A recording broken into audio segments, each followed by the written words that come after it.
again for joining us today for our webinar, What GDPR Compliance Means for Your Organization. SSH Communication Security is happy to host this webinar to help organizations prepare for the GDPR regulations to be enacted next year. With GDPR standardizing how organizations must handle personal data, now is the time to prepare and plan on how to address the regulations and address privileged access for your data. During this webinar, you will learn about GDPR and why it has been introduced, understand what constitutes personal data under the regulation, gain insight of the impact of ignoring privileged access to your data within your IT environments, and walk away with a high-level best practices to ensure compliance for private data and privileged access in your organization. It is my pleasure to introduce our resident audit expert and compliance practitioner, Fouad Khalil. Fouad has extensive experience in the technology space with more than 25 years spanning disciplines in software development, IT support, program and project management, and most recently, IT security and compliance management. Key areas of focus for him include information technology, internal controls over financial reporting, Sarbanes-Oxley, PCI DSS, and HIPAA high-tech compliance. You can hear more from Fouad as he often speaks at various compliance events such as ISACA or ISC Squared. With that, it is my pleasure to turn over the controls to Fouad. Fouad, please take it away. Thank you, Ruben. And good morning, good afternoon, or good evening, depending where you are geographically, and welcome to the webinar. As Ruben stated, we will be covering GDPR, General Data Protection Regulation. Please note that today I will be covering the regulation at a high level. Any deeper dive into various sections of the regulation will require a lot more time. But keep on the lookout and visit our website, and you will see additional material that I plan on publishing having to do with additional checklists and white papers and potential videos and additional webinars to cover more detail as it relates to GDPR compliance. Now, you'll also notice that as we go through this, some of my slides will be content heavy. I will not put you through the torture of having to read that, but that is intended to be there when you download or take a screenshot or whatever. I would like to have that information available at your fingertips. And also, just to preface my typical presentations, is I'd like to twist some of my discussions based on my own experience. I've been through audit and compliance for many years, and I'd like to interject my experience, my learnings, my best practice in a way that hopefully will put some information to your fingertips. So with that said, let me get started and discuss what to expect during this presentation. I'm hoping that you will have a high-level understanding of the regulation, and you would learn a little bit about why it's introduced and the importance of it. And most of us know why. I'm just going to drill deeper into some of the detail. And what does it really mean to be compliant? And I'm going to highlight some of the key requirements or articles, as they're called in the regulation, and talk about different aspects of the reg that are mandatory that you must keep an eye on and be prepared for. And then I'd like to highlight towards the end a couple of slides highlighting privileged access to your production environments that many organizations have no visibility into. And I will shed some light on that when time comes. And then hopefully enable you to walk away with some actionable information to prepare for compliance. This is really what the intention is. Open your eyes, see some new stuff, learn some new things. Hopefully I will let you do something you don't yet know and then help you out in your day-to-day job. All right, let's take a quick look on the history of GDPR. Just real quick, going back 20 plus years, in '84, the Data Protection Act was passed.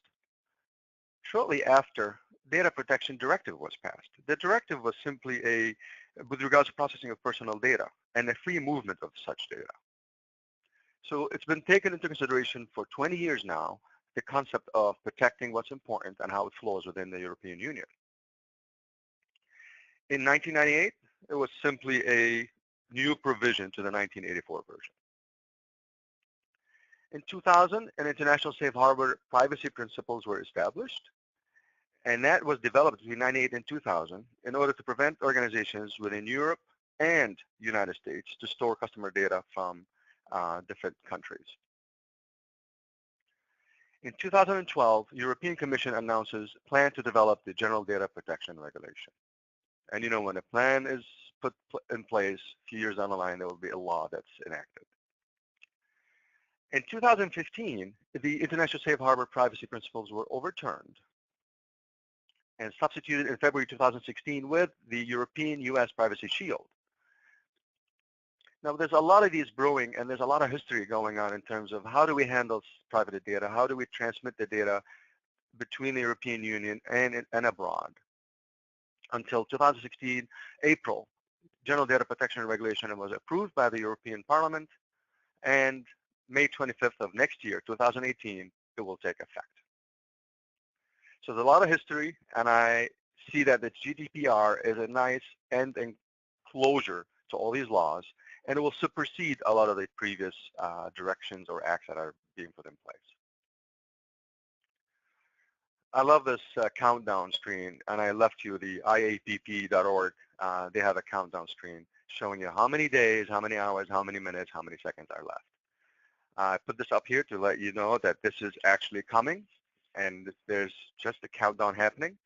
The link is there. I highly recommend that you bookmark it and once in a while bring it up and show yourselves and others that the enforcement date starts that many days away. All right, so why enact? Why enact this data protection regulation? As I mentioned earlier, for about 20 years we had a data protection directive. It set minimum standards for data protection. It was great for the time, and it set enough information to protect personal data. Over time, it became difficult for European citizens to know how their data is protected, as well as difficult for organizations to determine which laws to comply with. At that point, the European Commission decided to issue a unified law that, one, protects the rights and privacy of European citizens, and reduces barriers to business by facilitating data movement. And as I mentioned, the regulation supersedes all laws passed by member states.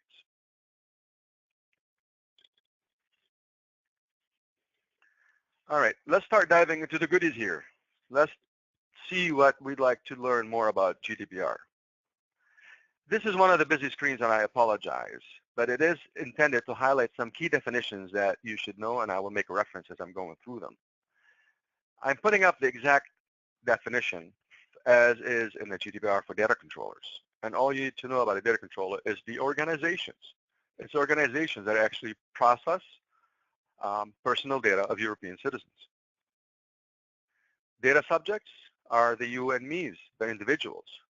They're the ones in scope of GDPR to protect their personal data.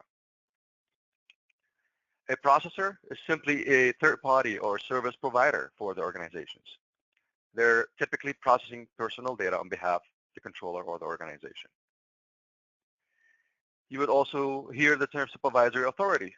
They're the ones that hopefully will not knock on your door. They're the GDPR enforcers. They're the public authority which is established by the member states, and they're there to enforce GDPR when the time comes. Last but not least, personal data. Any information regarding the data subjects, the you and me. And they took it a step further in the reg to state that also includes the online identifiers, so your IP address or your cookie information. That is considered protected data. So the ramifications go into the World Wide Web.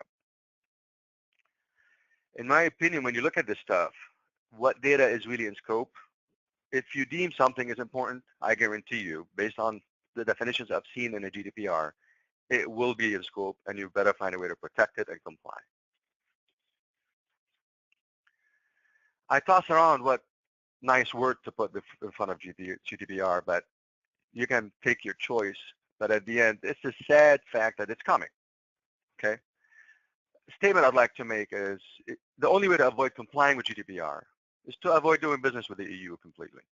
And we know that's not going to happen, and that's impossible. So what is GDPR is really asking us to do? And if you read that definition, which is a little bit complex, and it talks about taking into account the nature, scope, context, and purpose of processing, blah, blah, blah, and it tells us to implement appropriate technical and organization measures to show that we're compliant.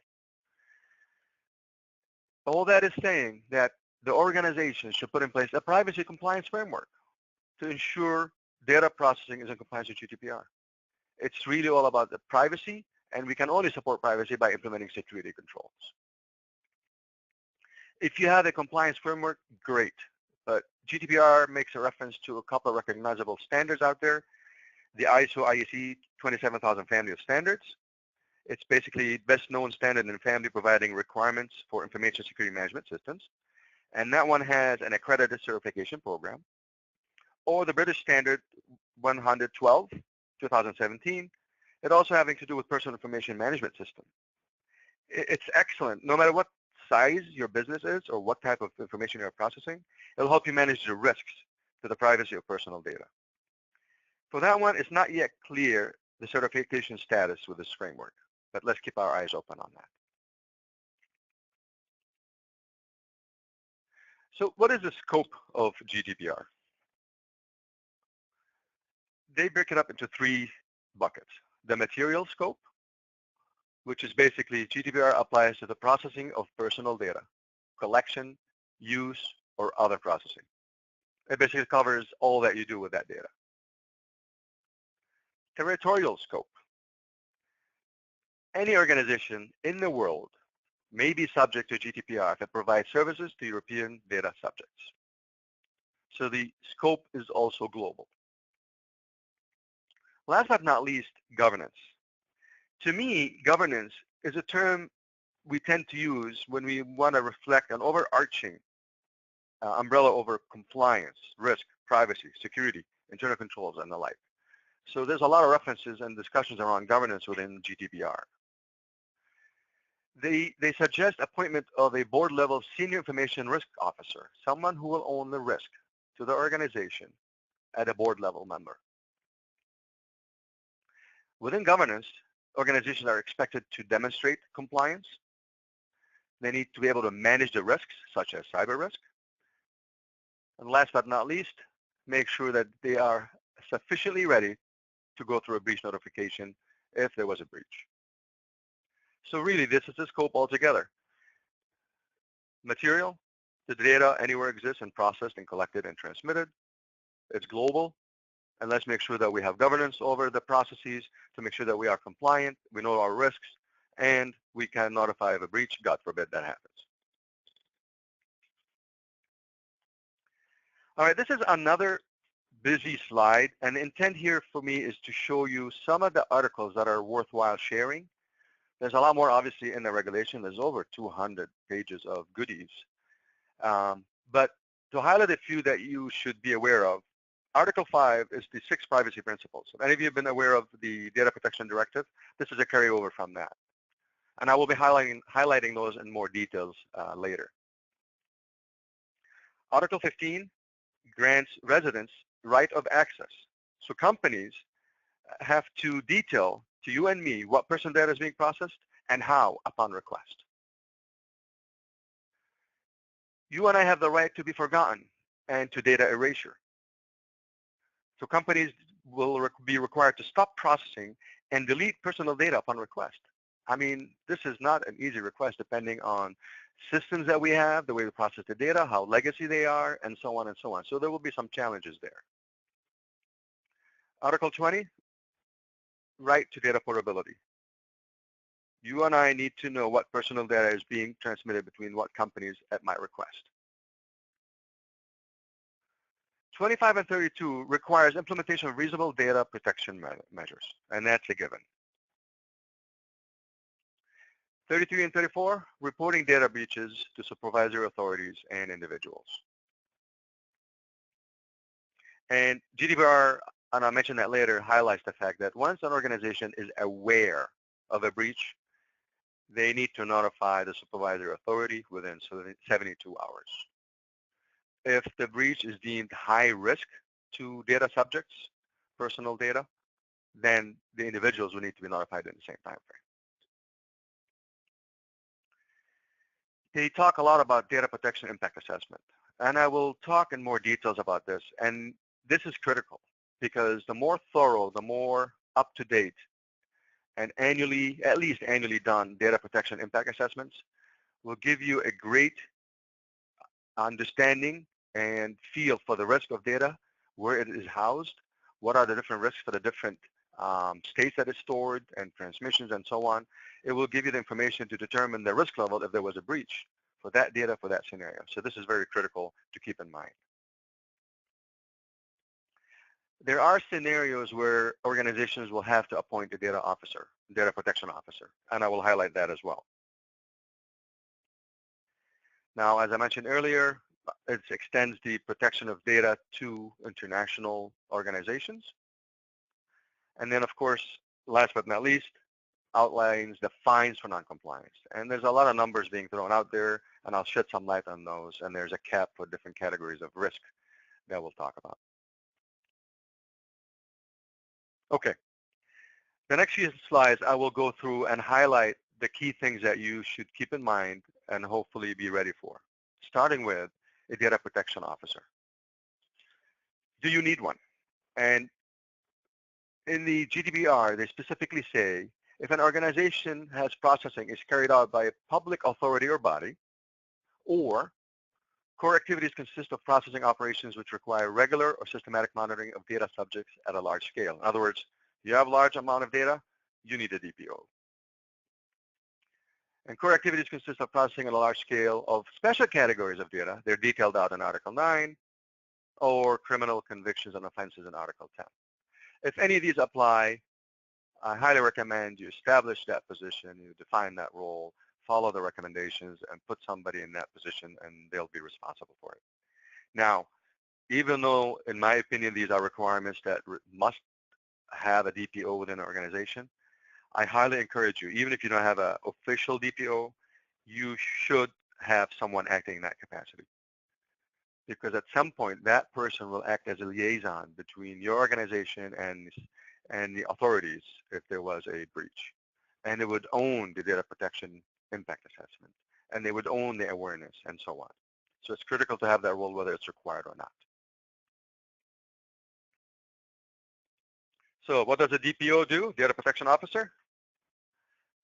This first bullet basically says the individual, he or she must have some background, some expertise.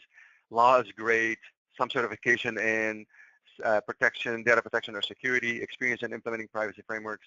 This is good to know because whoever you put in that position is going to be faced with challenges of managing the protection and managing the risk assessments and managing the awareness and training as it relates to processing of personal data. They also mentioned that DPO is protected and independent, as stated by GDPR. So that person he or she cannot be touched if there was a breach, which is kind of an interesting statement. It's a good in a way because that person will be committed and they will know exactly what's going on and will be speaking what they need to speak to authorities when the time comes because they're in a protected position. What are the primary tasks? I'm going to highlight 4. They ensure that everyone knows their GDPR obligations. That could be through communication, email, training, you name it. They will monitor compliance, including assignment of responsibilities, awareness, and staff training. They provide advice regarding the data protection impact assessment, and they will monitor its performance. They own that process, like I said, at a minimum on an annual basis. In my opinion, if the organization experiences a major change from an infrastructure or application or staff or organizational changes, it is highly recommended to go to another DPIA. Otherwise, doing it annually is probably good enough. And that individual DPO will cooperate with supervisory authorities. He or she will be the main contact point. I realize I'm throwing a lot of stuff at you guys, but it is critical to highlight these because at one point or the other you have to address those. So hopefully this will give you, again, at a high level, the different buckets you need to start diving into. And again, I will be putting more and more information. Keep coming back to our website, and hopefully I'll have additional information that will help you in some of these aspects. The next item is the data protection impact assessment. This is something that all organizations should be doing today anyways. If you have any compliance with any of the frameworks, be it ISO or in the US, you have Sarbanes-Oxley, you have PCI, you name it. Or if you do have best practice and you claim you have a privileged access management or identity access management or any governance of risk and compliance, all that says that you're conducting proper risk assessments across your organizations. GDPR wants you to do that regularly and have evidence of it as it relates to processing personal data. So the DPIA is a key tool for the data protection officer, and as I mentioned, is mandated by the regulation. Just to name a few contents of the DPIA, it has to have a description of the processing and the purposes. You need to say why is it important to do that process. You need an assessment of the risks to the rights and freedoms of the data subjects. Safeguards and security measures to demonstrate compliance. Now, as with any audit that you may get in the future, compliance on auditors, we always say trust but verify. So they're all going to trust that you have a well-defined process around GDPR compliance, but you need to verify. So you must have the evidence, you must retain it, it must be up to date, and it must be complete. Indication of data protection by design. This is one of my favorites because I'm a proponent of compliance by design. I always speak about continuous compliance, and this is the aspect where you can integrate your security controls and procedures within your day-to-day operations. The more you make your controls part of your day-to-day procedures, business as usual, the more you're compliant by default. I realize in some cases a dream come true, but you start somewhere. And you'll be surprised how much compliance out of the box day-to-day your organization will enjoy, and hopefully you will have compliance aspects before you even start looking at it. Your DPIA must also have list of recipients of personal data. And of course, details where data subjects have been consulted, because we're going to talk about consent a little bit, and basically, without consent, we cannot touch, process, or use any of that personal data. And there's a lot more. Now, keep in mind, it is a tool to manage risk, and it's a great tool. You must have it. It's mandated by GDPR, but it's only a subset of the whole process. All right, I mentioned the 6 privacy principles, and they were carried over from the Data Protection Directive. For some of you that have been enjoying the DPD must have already seen this, but I'd like to put them forth just in a refresh your memory kind of a thing. So the 6 principles talk about, first, lawfulness, fairness, and transparency. Data subjects must be told what processing will occur, period. They need to know what processing is occurring for their personal data. Purpose limitations. You can only process that data for a specified and explicit and legitimate purpose, nothing more. Data minimization. Just use what you need, what's adequate, what's relevant to do what's necessary, nothing more. Accuracy, I mean, we all need accurate data, but they stated in the privacy principles that the data must be accurate, when necessary, kept up to date.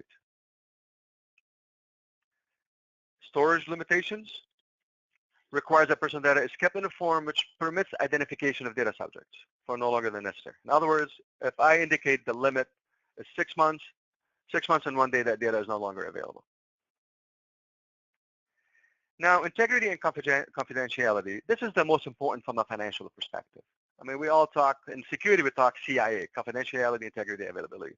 These 2 components in the 6th principle focus on that primarily, and requires organizations to ensure you have security, appropriate security and protection against access or processing of personal data.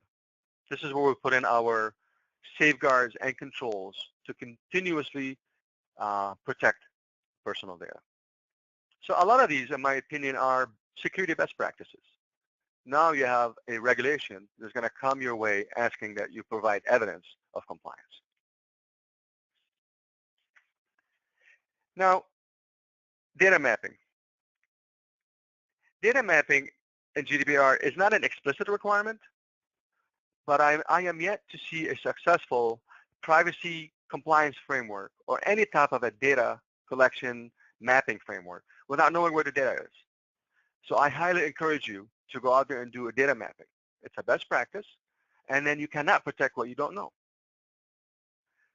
So in the data mapping, you need to make sure that the information exists, where is it, and what conditions is it kept under. Very simple. And when you build that data map, The data items, you need to identify what they are, basically the information itself. What's the state in which the data items are stored? And we all know data is stored in various states depending on how they're used, how they're stored, how they're backed up, how they're brought up in an application, and so on and so on. Transfer methods just show how data is going from one location to another. Locations, where is it stored and where the processing happens. So these are some of the things that a data map should have. This typically, an end result of a data map is a data model that shows the data flow. Gives you the ability to see the data from creation through destruction. And that will make your life so much easier if there was an audit or a request from a supervisory authority for information or evidence of compliance. Okay, obviously GDPR is around to protect personal data, and it extends it to data subject rights. And they're heavy on that. And I would like to highlight some of that for you, okay? The core rules remain the same. So with the 6 principles data protection directive, your rights remain the same. Now they have stricter requirements on consent. They specifically ask for consent across all aspects, especially not only when you process their data within your applications, when they submit information to you via the web and so on. If they even visit your website and you may use that information for advertising or marketing campaigns, you need to have their consent. And as I will show later, they can have the option of saying, no, you can't keep that data, so you can't use any of my information when I visit your website. They have additional protection for children, which is great. It is only a valid consent if authorized by a parent. That would be children under 16 years of age. There's some new data access rights to highlight. You have the right to be forgotten. You can request to be deleted. And then you have the right to data portability. You may choose to have your data only, let's say, in France or the UK and never in Germany or another company or another country. And then profiling access rights, as I mentioned earlier. Online tracking, behavior advertising. You must advise and let them know of their privacy rights as it relates to that type of information. And having more robust privacy notices is good. Having too many is not what we're asking. Having them robust to cover more of their privacy requirements is well needed. And of course, when the inevitable happens, a lot of security professionals, when they speak, they always say it's not a matter of if, it's a matter of when companies will experience a breach. So GDPR talks about personal data breach. So it's a security leading to the accidental or unlawful destruction, loss, alteration, unauthorized disclosure of, or access to, personal data transmitted, stored, or otherwise processed.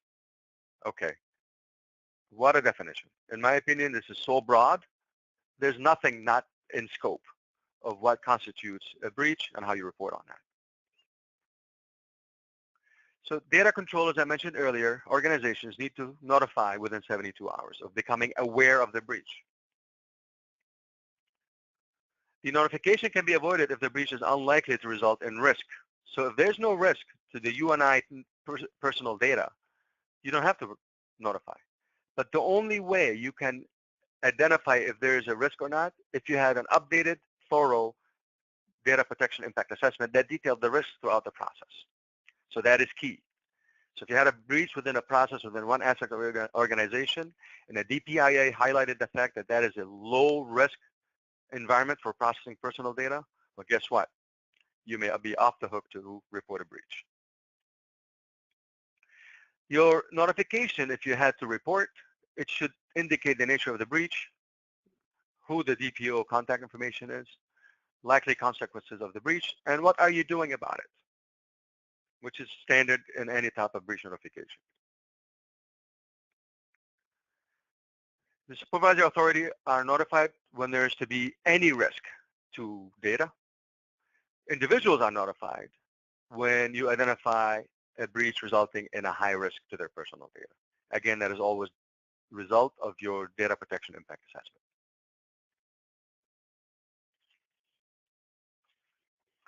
Okay, we hear a lot about enforcement, so let me highlight some of that. So supervisory authority in your country will be your primary source of information and responsible for investigating a breach. Okay. The regulation, which is in a way a good thing, they refer to the one-stop shop mechanism. What that means is organizations do not have to submit to multiple investigations for the same case. And if your organization is in multiple jurisdictions, you only go through one investigation. So that's great. For the record, I hope none of you go through any of this stuff. But if you have to go through it, you only go through it once. So the supervisory authority power falls into three categories. And that's what the regulation says. But we all know if there's a breach and it's a high risk, it's a free game. And they can come and ask for anything they want whenever they want. But they can investigate. They can have the power to gather evidence and gain access to your premises and so on. They have corrective power to escalate the level of interaction if the breach is confirmed. That leaves it really vague of what capabilities they have and what they can do. Authorization and advisory. They develop and promote standards, codes of practice, and et cetera. So they're going to be a record of authority for what the latest and greatest in terms of standards and codes of practice that organizations need to comply with. This is big and bold.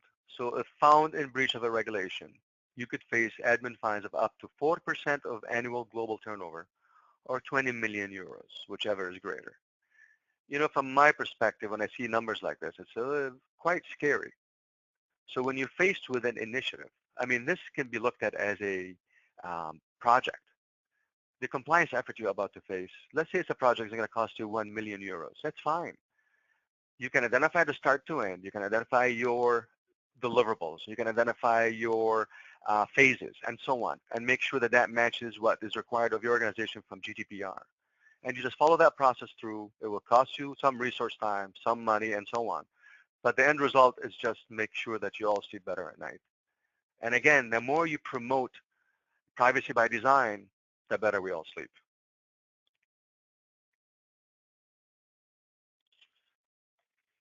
So I'd like to share with you some of the stats I've seen. A couple of them from a trustee report. 73% of data privacy professionals believe GDPR is the most important change in the past 20 years. I'm tending to agree with that based on what I'm seeing for the past few months. 82% of privacy professionals believe that it will have a positive impact on consumer data protection. Great. In my opinion, it's going to be good for business as well. If the data is well protected, free flow of information, and so on, and that data is accurate and up to date, this is an excellent way to conduct business.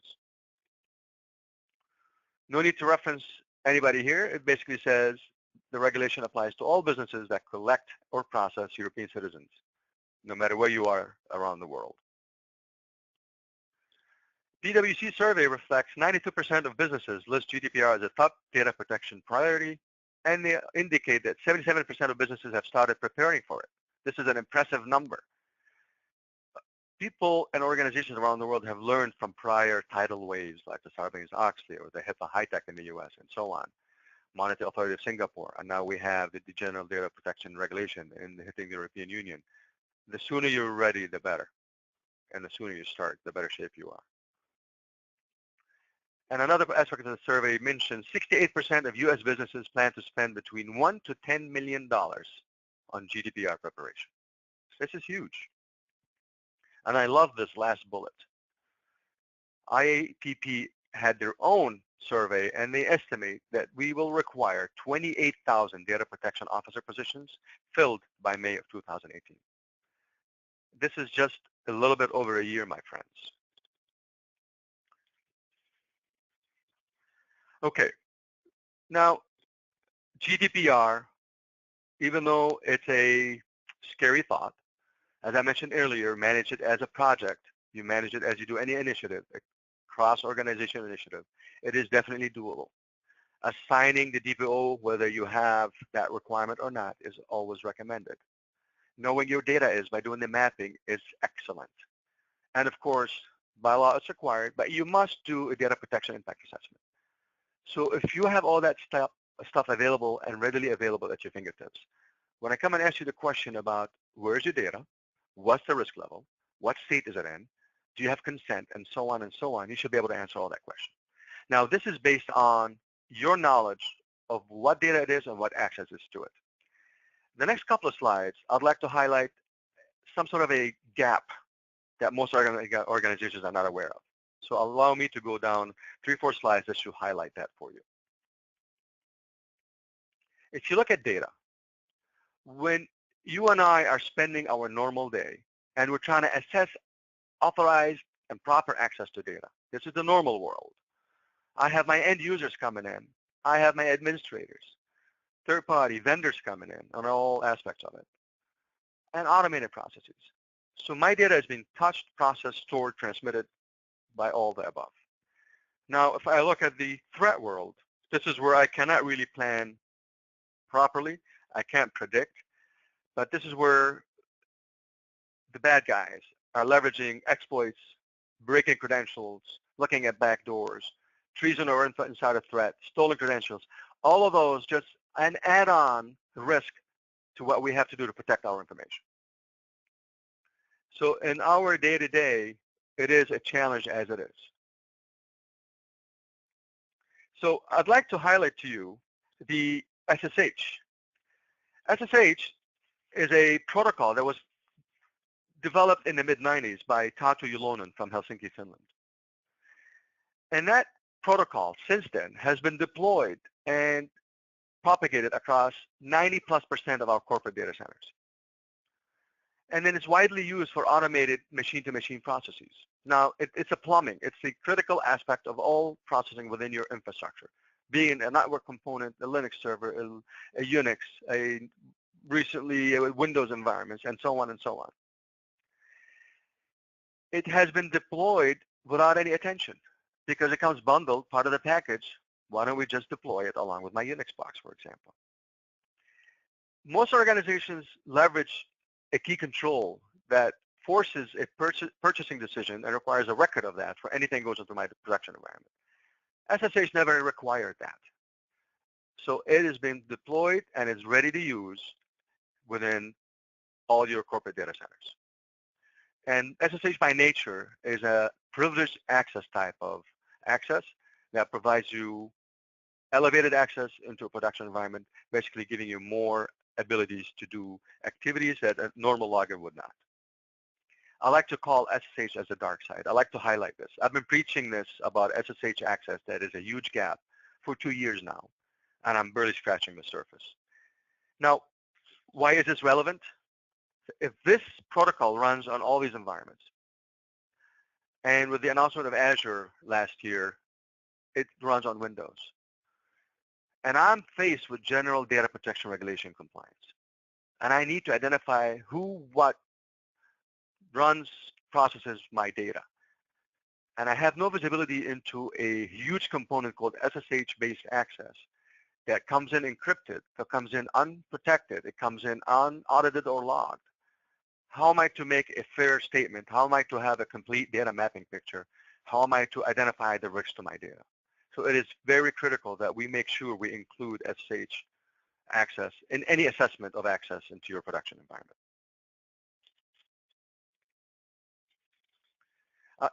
Now you ask me, you bring this up, so what information will help me in this realm? Well, we had to work with one of the major banks in the U.S.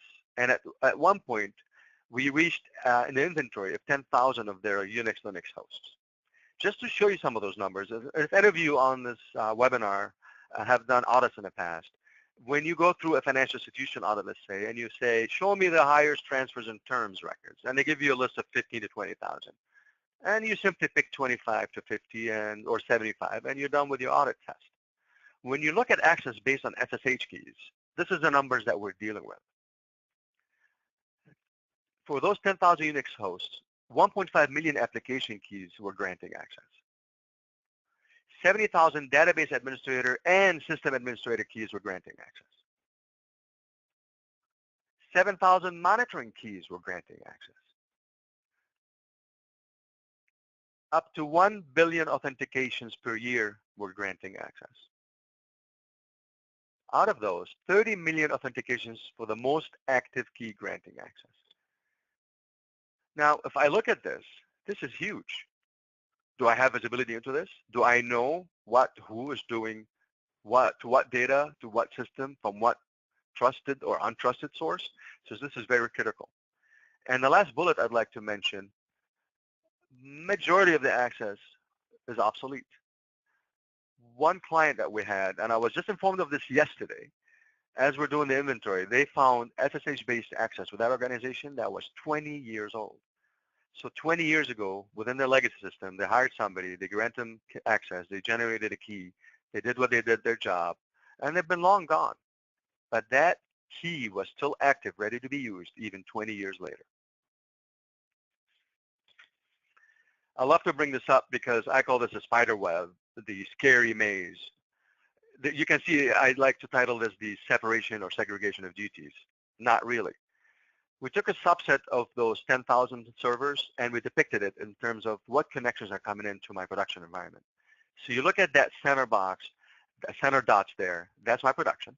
And you can see I'm having connections from miscellaneous, unknowns, development boxes, other productions, disaster recovery, QA and test, management. What is management doing in production? And the most scary of all, some of these connections were root level coming from unknown sources. So I'm having a root level coming into my box from my unknown source. That is by true definition a total breakdown of privileged access control. So if I were to be audited and I need to show and confirm that I have segregated environments in my production, you tell me what this diagram says. So when you consider access, for years up to now still, we look at your credentials and we look at all the access that comes with that. All I ask you now is to make sure that you look at your SSH keys. When you look at all this, you are definitely looking at the entire access formula within your production environment. And when I say production, it could be on-premise, it could be off-premise, it could be in the cloud, and you name it. But you must accommodate all access when you consider access to data. I'm really hoping that this is bringing to light some of the things that you need to look at in addition to GDPR compliance. And if you have any questions, hopefully I can get to most of them, not all of them at this call. Otherwise, we can follow up with after the fact. Now, quickly, I'd like to go through the fact that, focus is not on compliance. So people hear these things, but push comes to shove. Unfortunately, when there's an audit finding or there's an exception or there's a breach, people scramble to do the right thing. Well, with GDPR, you have no choice. You better be ready. In the U.S., we have the National Institute of Security and Standards. I hope some of you have heard of that. But a government entity that produces excellent documentation. They produce documentation that covers technology, security, you name it. And they find a gap that the industry needs to know, they will publish a document. In the fall of 2015, they put together NIST IR 7966, which is talking exactly about what I just tried to portray with the example of SSH keys. And they highlighted vulnerabilities that are resulting from poorly managed SSH key environments. I highlight vulnerabilities resulting from SSH implementations. For example, I had a 20-year-old key that's still left out there. Improperly configured access controls. So different keys can be configured for different uses. So if the access controls are not properly configured, you can't really say who's doing what to what data. Stolen, leaked, or unterminated SSH user keys. Of course, it opens up backdoor. If it's a key sitting out there that's elevated access in nature, that's a true backdoor in my opinion. Unintended usage of user keys is another vulnerability when you're not properly managing your user keys. Knowledge and human errors, always a winner there. And then these vulnerabilities rise to risks. So these risks are going to be something you've all seen before. So the risks resulting from a poorly managed SSH key environment, when an employee is transferred or left the organization, lack of segregation of duties, that Spiderweb is a perfect example. Leftover unneeded keys, why even have that in the first place? Audit findings and exceptions. Auditors are catching on, regulators are catching on. You will start seeing SSH keys being part of the audit checklist. What if you're not managing your keys? I guarantee you this bullet will get your attention. Human errors and lack of visibility of trust relationships. Again, I will refer to the Spiderweb What do I know that's coming in encrypted via an SSH protocol from an unknown source? How can I even define that to be a trusted relationship? Okay, we've been through the GDPR. I've highlighted a huge access gap, and hopefully it is beneficial to some of you that have not heard about this yet. So now what? My advice to you is to prepare, prepare, prepare. Be ready. Do not delay. Ignoring or delaying GDPR compliance could have costly repercussions. I guarantee you that. It has many obligations, but I tell you, some of these, plenty of them, may be resolved quickly and easily, if not already within your existing framework or standards and policies. If you're a large organization, you could face significant budgets, IT personnel, governance, and communication implications. It's a given. It's a huge regulation. You're a large organization. It goes hand in hand. Senior management buy-in is critical. This cannot run by its own. It needs to have visibility all the way to the board. The senior management must support it, and you should manage it as an initiative across the organization to make it happen. If not, you could face some failure in some aspects, if not all, of your initiative. Data mapping. You can't protect what you don't know. Know what, where, and how your data is processed. This is very critical. And hopefully you are getting enough information now that will enable you to go back and educate your colleagues, start educating the masses. Training and awareness is key. And by May of next year, be ready to report a breach. There's stringent notification requirements, and we all have to be ready for those. And at this point, I would like to thank you for your time and open it up for any questions. Thank you, Fouad. Great presentation. And as it may be, there have been some questions that have come through, and I'd like to try to put those to you so you can try to address them. Now, one came from a gentleman that was asking about consent. And I think this has to do with one of the rights. You had the information about as individuals, what are our rights? And it says, the question here is, what about consent opt-in rather than opt-out, question mark. So here I think the question is there an option or a requirement within the regulations that say, as a user, I can opt in rather than opt out? And I don't know if that question's clear enough, but I wanted to at least get your thoughts on that. Yes, you have the option to opt in, where you give consent for the data to be processed, stored, or whatever means they have in terms of your data being usable. And then opt out, if you recall, one of the rights I mentioned is the right to be forgotten. So not only you select to be opted out of processing, you can select the option to wipe out the data clean. So to answer your question, the consent is for both. Okay, thank you. And from it appear, I would assume, but I shouldn't necessarily assume, one of our British friends on the call, they're saying, what are the impacts of any of Brexit? Excellent question. UK organizations handling personal data must comply with GDPR as well, regardless of Brexit. Their government has confirmed that the GDPR will apply in the UK, and it's a position that's been endorsed by the UK's Information Commissioner. Most likely, they will enact their own version of GDPR, but I guarantee you there will be a lot of commonalities. So in my opinion, complying with GDPR will also apply to doing business in the UK. Okay. And another question that came through from an organization that was on the call, and it might be too soon to tell, but I'd like to at least see if you've heard of anything in all the work that you've been doing around GDPR. Is there any published templates to help us build our own initiative under GDPR? Question mark. Excellent question. Seen any, I guess, is the question there. The documentation I've seen within the reg itself has been very helpful. I have not seen that many publications yet because this is all new. So there's going to be work in progress. So all your recognized industry organizations, be it IIA, ISACA, ISC Squared, and the like, they're also digging deep and starting to issue guidance. So to answer your question, I'm seeing limited amount of information, but within time, you're going to start to see more and more because it's required.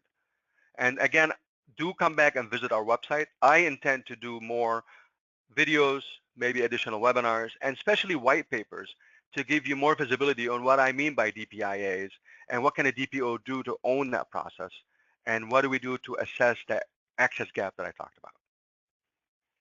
Okay, just two other questions. I think we've got time.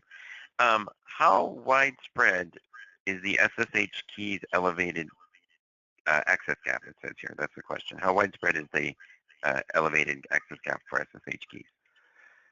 And in my slide deck, I mentioned that SSH keys are propagated within 90% of corporate data centers. To be honest with you, I would say 98%. It is everywhere. If you stood up a Unix server, a Linux server, you have a Mac workstation, you're working in the cloud, and you have GitHub, and you have developed DevOps. You name it, you have out there. It is leveraging SSH. So SSH is widespread everywhere. And if somebody goes back to the organization, simply ask that question: do we have SSH keys? The answer better be yes. And the second question should be, do we know where they are? And the third question, who's owning the management of those keys? And I guarantee you, a lot of eyes are going to open and a lot of jaws are going to drop, and there's some conversations to be had after that. So it is very widespread and it's everywhere. Okay. And this is the final question, which I think you got people's attention with the fines that could come about as relate to GDPR. The question is, are all fines capped at 20 million euros or 4% of annual global turnover, question mark? A great question. Yeah, I did mention that the high level of the fines that will be levied is 4% or 20 million. Now, the way this is worded is if the breach impacting the data subject rights and freedoms, in other words, there's a high risk, then you can definitely assume or look to 4% or 20 million. The lower level fine would be when there's a breach to obligations to GDPR. So if an organization did not have a breach, but you had a breach of obligation, they came in and did an audit and they found material weaknesses across the board, you could face 2% of annual global turnover or 10 million euros type of fine. So to keep in mind, the low end is 2%, 10 million. The higher end is 4%, 20 million, which is not pocket change, of course, any way you look at it. No, by no means is it. Well, that is the end of the questions. And with that, Fouad, I'd like to thank you for your time.